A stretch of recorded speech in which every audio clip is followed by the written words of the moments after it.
Hello everyone, my name's Bear, and welcome to Bear's Tavern. Today, we will be visiting the r/neckbeard stories subreddit. The story in particular that we are going to be covering is, it's a bit of a saga, I want to say, and I've never read this story. I've noticed that other YouTubers have covered this story. It's about a man named WolfBeard, and I guess today we'll be learning about who WolfBeard is and what WolfBeard's been doing. So without further ado, let's get into the story. WolfBeard, Enter the Saga, by user Madame Macabre.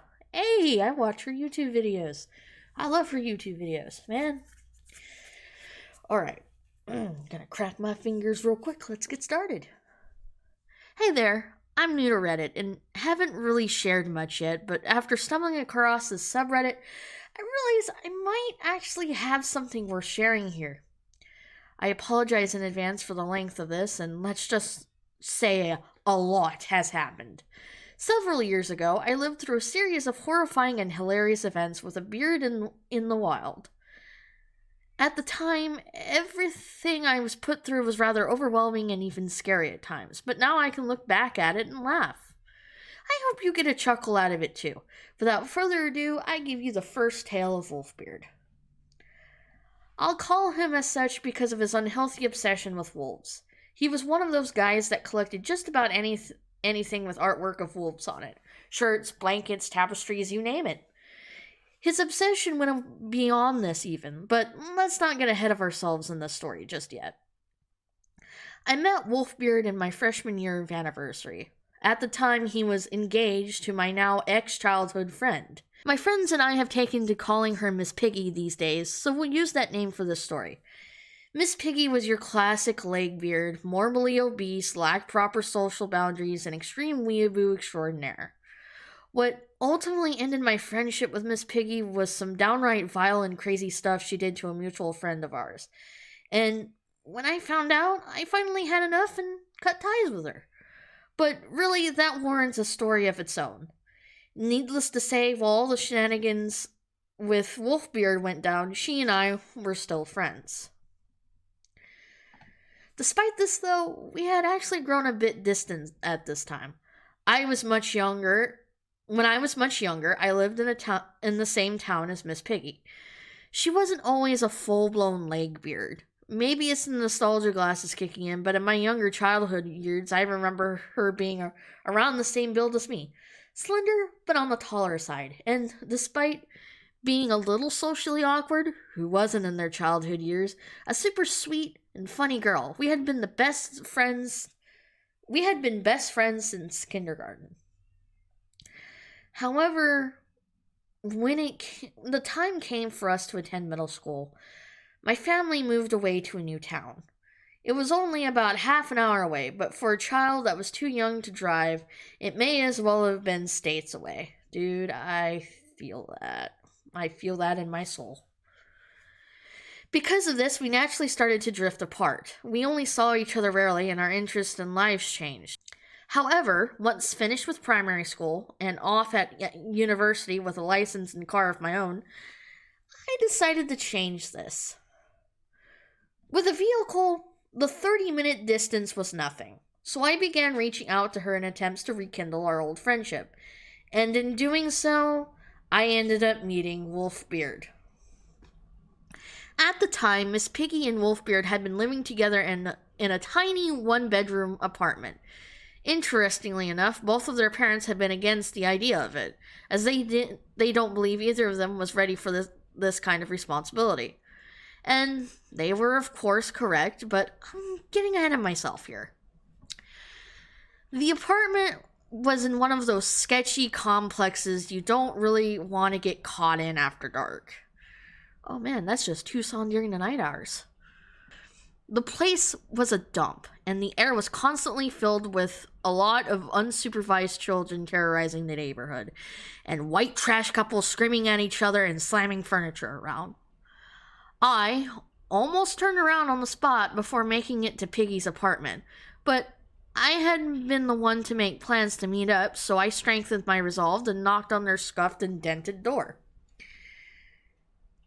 I should also mention that she had not told me about WolfBeard before now, let alone mention that they were living together. So I almost backpedaled on the spot when a tall, greasy-haired man opened the door instead of my friend.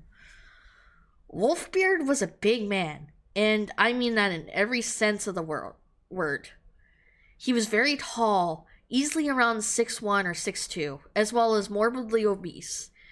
He nearly filled the entire doorframe, blocking the apartment from within view. He had dirty blonde hair, and although he lacked the true neckbeard, he had very poorly trimmed splotch of scruff right on his chin that made him appear as though Shaggy from Scooby-Doo had really let himself go. He wore an oversized t-shirt with a print of two wolves howling at the moon, and one of those flat golf caps on top of his clearly unwashed hair.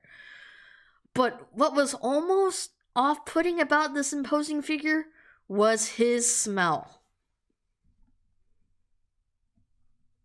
God, I'm looking at the description of what she's about ready to say, and I'm wanting to gag a bit. I need to take a drink of something. You're gonna be thirsty. Anyway, his chapped lips pulled into a smile, revealing plaque-encrusted teeth, and a wave of horrific odor blasted my face. Ugh.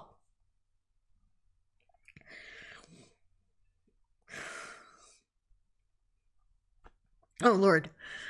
Ooh. Vomiting-inducing as this was, and didn't even hold a candle to his body odor. In all my time knowing WolfBeard, I don't think he ever once grasped the concept of deodorant.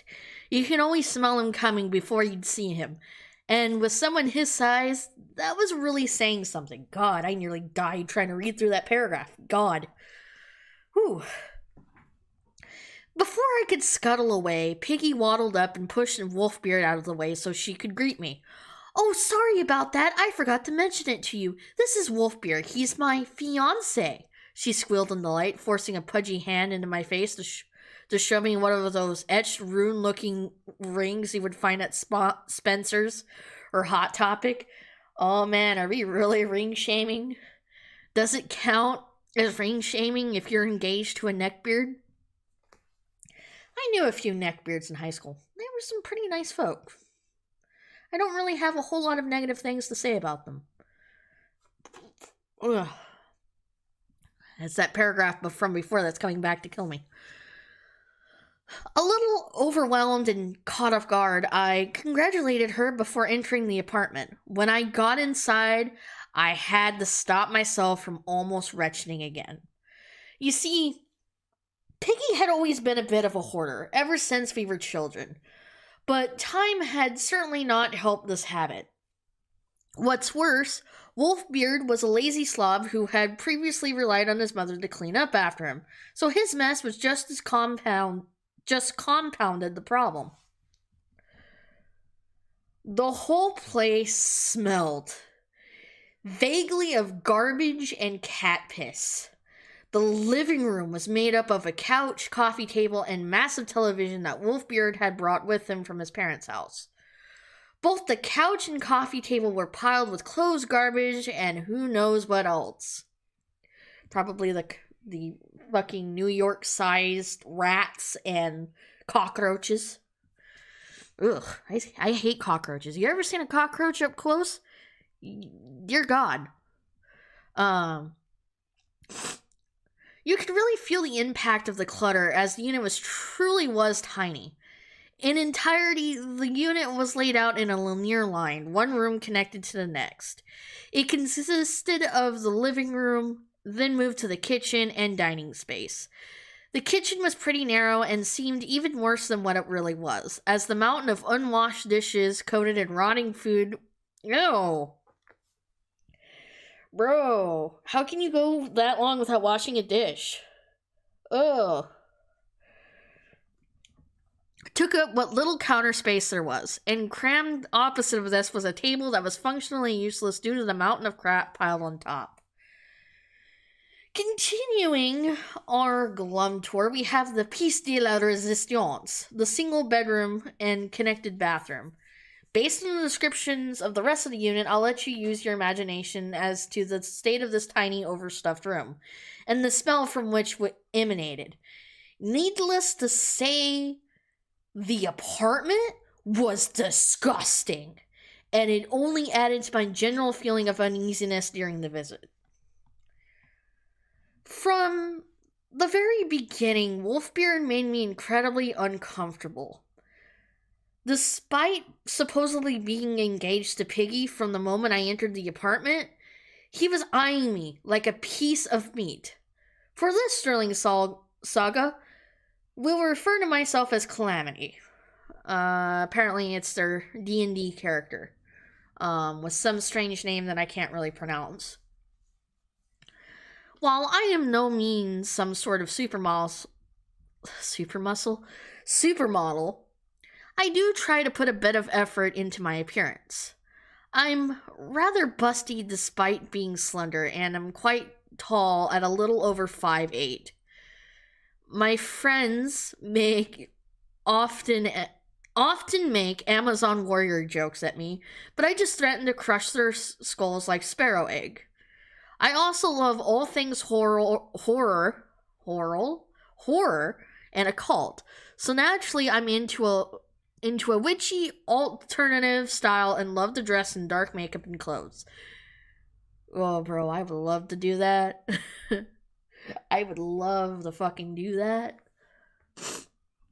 Oftentimes, this puts off or spooks away any potential creeps, which is great. But in WolfBeard's case, it made me appear as some sort of tantalizing mystery he desperately wanted to unwrap. He delusionally fancied himself as an old-fashioned goth-type gentleman, and the dark milady before him all but begged for a gallant protector such as himself. Anyway, after bulldozing some crap off the couch, I have to blow my nose real quick. Oh, there's a lot of cedar pollen in the air in Texas. Anyway, I'm gonna cut that out. WolfBeard made a sweeping motion gesture to Piggy and I to take a seat. Upon reluctantly doing so, I was dismayed to find WolfBeard planting himself on the ground next to me, rather than his fiancée leaning back on the couch uncomfortably close to me. Despite the discomfort of his living presence, eventually my nose went blind to the lingering cloud of stench, and I was actually able to enjoy catching up with Miss Piggy. Despite having become even more awkward and overly interested in anime, she still seemed to be much the same person from all those years ago, and chatting with her was fun. It was odd, though, as every so often Piggy and WolfBeard would have these strange little exchanges. WolfBeard would frown and grasp his chest dramatically for a moment, or briefly clutch his head in his hands before shooting a dire look at Miss Piggy.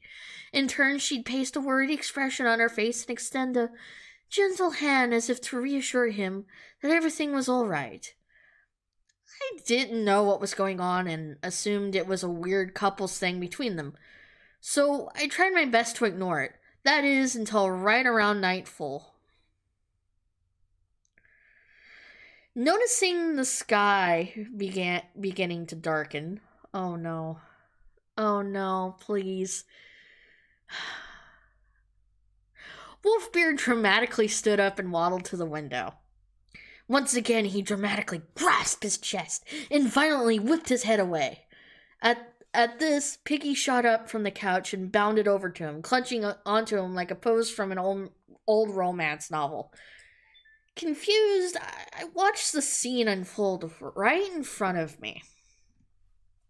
"Are you going to be all right, my love?" Miss Piggy softly cooed, looking over her shoulder out into the night air beyond the window.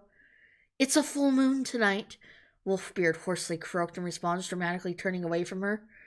"You can control it. I know you can," Piggy warbled, clutching him tighter still. "I should go, just to be safe," WolfBeard whispered back. At this, he strode through the apartment in an almost slow-motion fashion. I imagine he thought he looked really epic or something, but in reality, he just looked like some kind of wounded animal hauling itself back into its den to die. Upon reaching the door, he paused in the frame, looking out at me sadly, and then with a sigh closed the door behind him. At this point, I'm thinking, okay, what the hell is going on? And that's when Piggy comes up to me and, with a direly serious look on her face. Calamity, I need to tell you a secret. Do you promise not to tell anyone? WolfBeard's life could be endangered if you spread this around, so take it seriously. I paused, not sure what horrors could possibly be awaiting me that evening, but the curiosity got the better of me, so I hesitantly agreed. WolfBeard is a lichen. I sat, positively bamboozled, blinking furiously as my brain tried to process the sheer stupidity that this grown-ass woman had just thrown my way. Mistaking this for me not understanding, she continued, a lichen is what most people would call a werewolf. So, you're telling me that WolfBeard is a werewolf? I repeated slowly in one last ditch effort to make sure I wasn't misunderstanding some sort of joke or prank that they were pulling on me. Yes, Piggy whispered, no hint of humor on her face. Usually he can restrain himself pretty well, but tonight is a full moon, so he's afraid he could lose control since he has to transform. It took every ounce of self-restraint in my body not to burst out laughing on the spot. I couldn't tell at the time, and still don't know to this day, if it was just some weird socially awkward game the two of them played together, or if she generally believed him, but either way, what ensued was positively wild.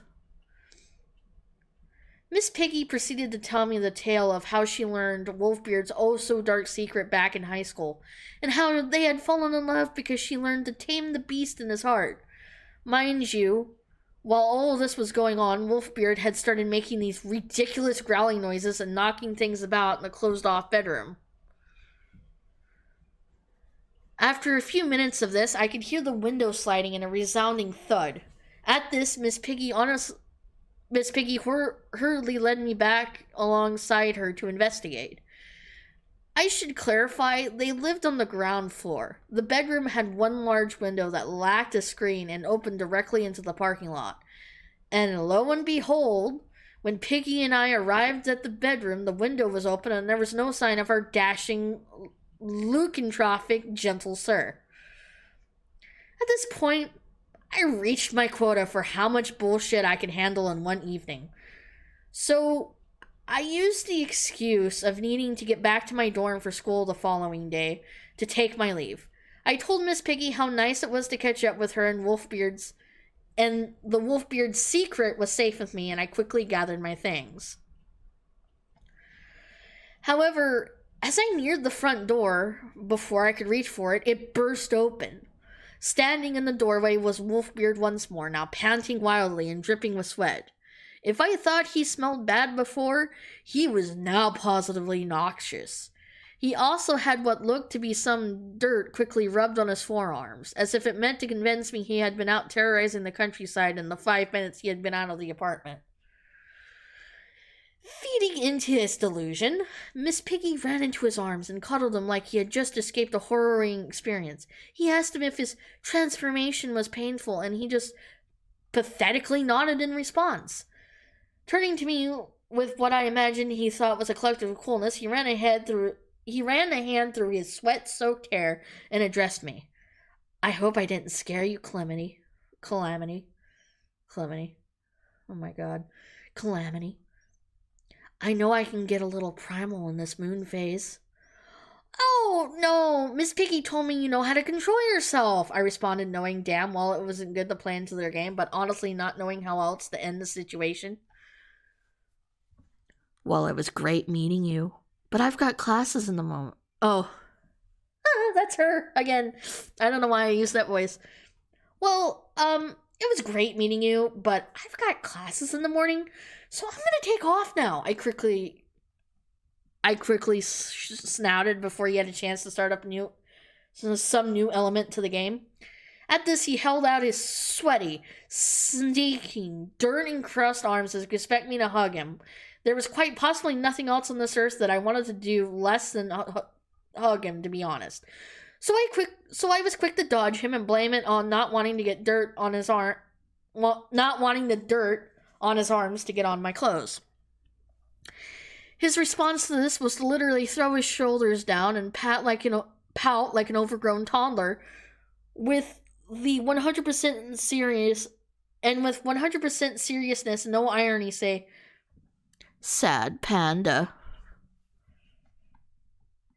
It seemed to become a passionate mission of WolfBeard's to try to get as close to me and touch me as much as he physically could anytime I was near the encounters.